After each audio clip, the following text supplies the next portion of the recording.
Thanks. Thank you, Chair. And thank you, Mr. Cummings, and I think your 6th hour in front of the committee. Feels like 1 minutes. You've talked about the success of the vaccine task force. Are there lessons to be learned from that can be applied across government?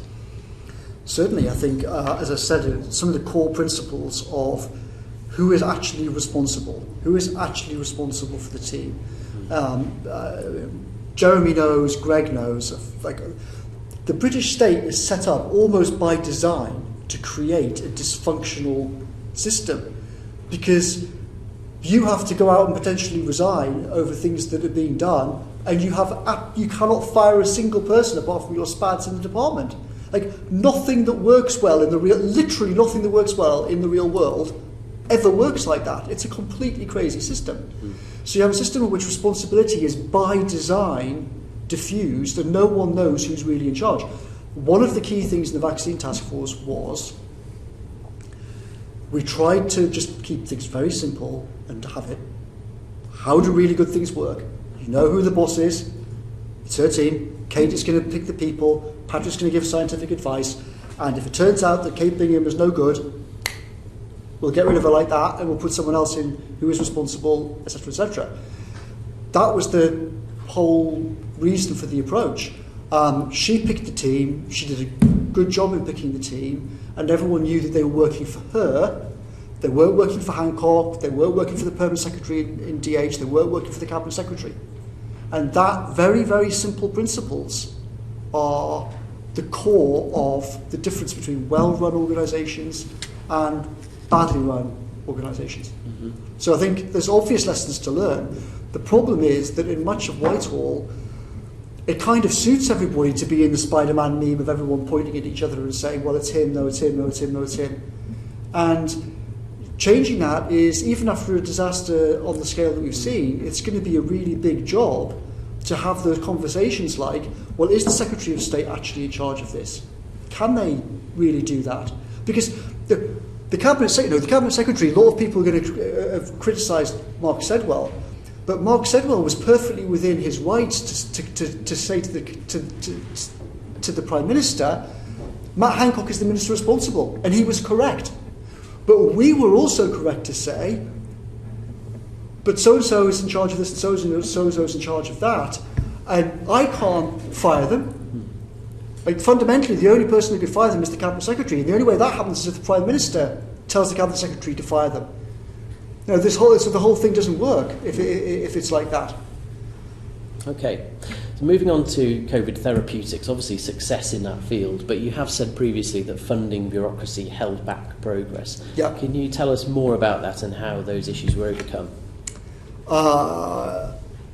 In February, March, various scientists and entities came to Patrick Vallance and me and basically just said, you know, there's a standard kind of scientific funding process. It takes a long time to get through, but we're in this wartime situation.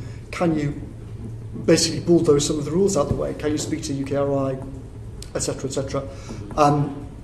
We did do, both Patrick and I talked to UKRI and other parts of the system and said, here's what the blocks are, A, B, C, D, can you try and scupper these and basically create like a fast-track process. So if people like Paul Nurse call up and say, we can do blah, you can just go, right, how much 10 million done, how much 20 million done, etc., etc. And I think that was, it certainly wasn't perfect, but it did change quite dramatically, kind of February to April. Okay. And the recovery trial has been respected around the world in its success. What do you put their success down to? I think similar sorts of principles, clear responsibility, some great people in charge. There's a guy called Jeremy Farrar, I think, who played a critical role in it. I mean, part of my job is I know far more about the things that went wrong, if you know what I mean, the things that went right. So, like, if things seemed to be going right and people were saying that's okay, I had so many other things to deal with that I kind of didn't really go into it. So the recovery trials I don't really know very much about because people just said it seems to be going well.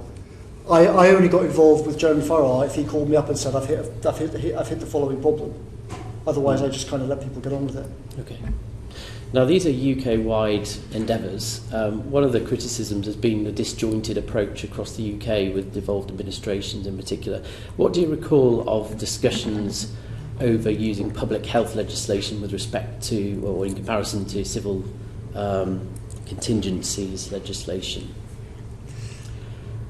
Again, my memory's pretty hazy, but fundamentally, the Cabinet Secretary said the Civil Contingencies Act is essentially useless. It was drafted back in the 70s. It's had a few tweaks, but it's completely unfit for its job. We face, if we try and rely on lots of its powers, we face a problem that various people who don't like it will go to the courts and will suddenly be bogged down in judicial reviews at a time when, we haven't got 3 weeks to go to a court, even on a fast-track process. So that was a big problem, and that's basically why we introduced the kind of emergency coronavirus bill. Again, one of the reasons I think now for why you guys are right to be having this inquiry is that upgrading the whole Civil Contingencies Act is a critical thing. One very simple example of that is the whole question around enforcement. One constant problem that we had all the way through the spring and summer and into the winter was, well, the police say that their powers are unclear, we can't do this, the courts won't uphold that, blah, blah, blah, and the emergency powers are unclear in various ways. And so we were kind of found ourselves in this situation of people arguing for greater and greater restrictions on certain law-abiding people because they felt that we couldn't actually enforce certain rules against non-law-abiding people, which was a kind of terrible ratchet to get into. So I think that's another thing. I'm afraid I'm not at all kind of knowledgeable about that side of it, but I do think that's an important question. Thank you very much.